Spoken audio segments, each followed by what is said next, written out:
नमस्कार सर्वांना, स्वागत आहे माझ्या चॅनलवरती सर्वांचं. श्री स्वामी समर्थ. तर मी आज तुम्हाला दह्याची कढी बनवून दाखवणार आहे. त्याचे मी साहित्य घेतलेले आहे ते दाखवत आहे.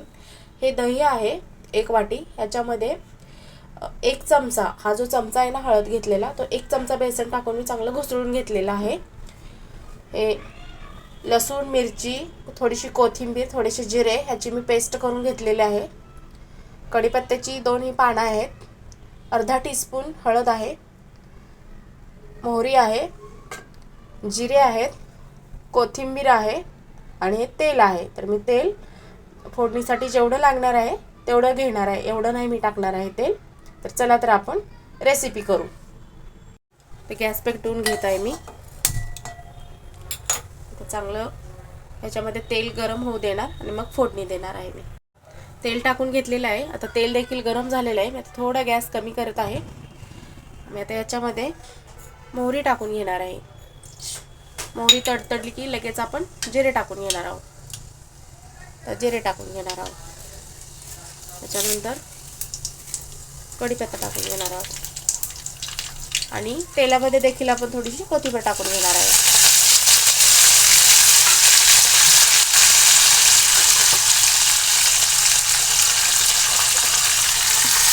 म्हणजे हे ठेचलेला लसूण वगैरे मिरची आहे ना, हे टाकून घेणार आहे ह्याच्यामध्ये. सांडली माझ्याकडून ह्याच्यावरती.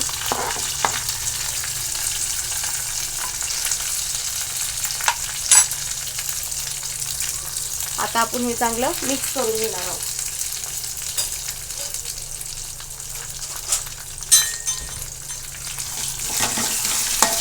व्यवस्थित तेलामध्ये परतून घेणार आहोत.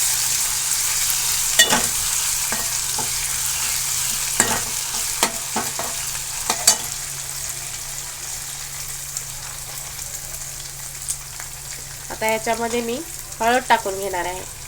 हळद माझ्याकडून चम्मच करून हाताला धक्का लागल्यामुळे हाताचा सांडलेला आहे ह्याच्यावरती. तर हे माझं भाजी कट करायचं हे आहे. तर ह्याच्यावर स्वच्छ होतं हे. ह्याच्यावरची हळद टाकून घेते ह्याच्यावरती.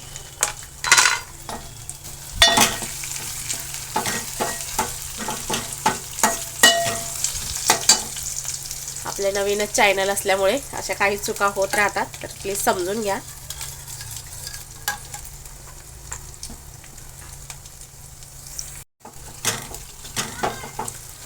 गॅस लोच ठेवायचा आहे, गॅस फास्ट नाही ठेवायचा आहे.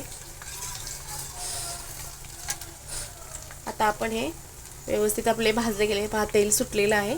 आपण आता हे दही घुसळून घेतलेलं आणि थोडंसं बेसन पीठ टाकलेलं ते आपण आता ओतून घेतलं आहे. हा कसा कलर छान आलेला आहे.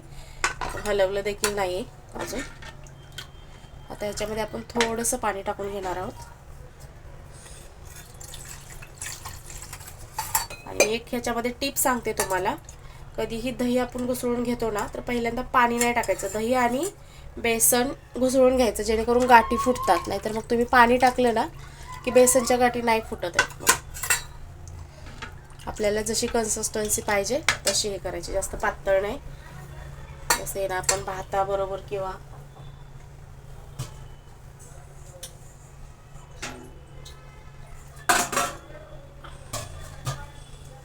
आणखी थोडंसं पाणी टाकणार आहे.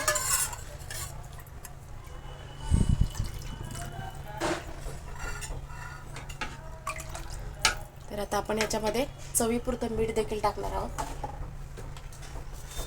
मगाशी मीठ दाखवायचं विसरले.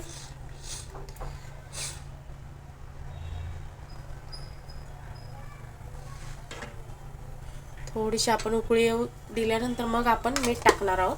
अगोदर मीठ टाकलं ना की कढी फुटण्याची शक्यता असते, त्यामुळे अगोदर मीठ नाही टाकणार आहोत आपण. हे पहा, आता कढी जी आहे ती, हे पहा आपली कढी जी आहे ती आता उकळली नाही आहे, पण उकळण्याची आता ह्याच्यामध्ये आहे ती. तर आता आपण ह्याच्यामध्ये मीठ टाकून घेणार आहे. तर हे पहा, मी चवीनुसार मीठ टाकत आहे याच्यामध्ये. आणखी थोडंसं टाकून घेणार आहे. दही जर का थोडा आंबट तुमचा असेल ना, तर थोडं जास्त मीठ टाकायचं. आता मी वरतून कोथिंबीर टाकणार आहे. आणि आता उकळी नाही येऊन द्यायची याला. कढी कधीही म्हणजे उकळून घेत नाहीत, म्हणजे आमच्याकडे तरी उकळली जात नाही. आता तुमच्याकडे काय माहिती मला. तर हे पहा कशी झाले हे नक्की सांगा.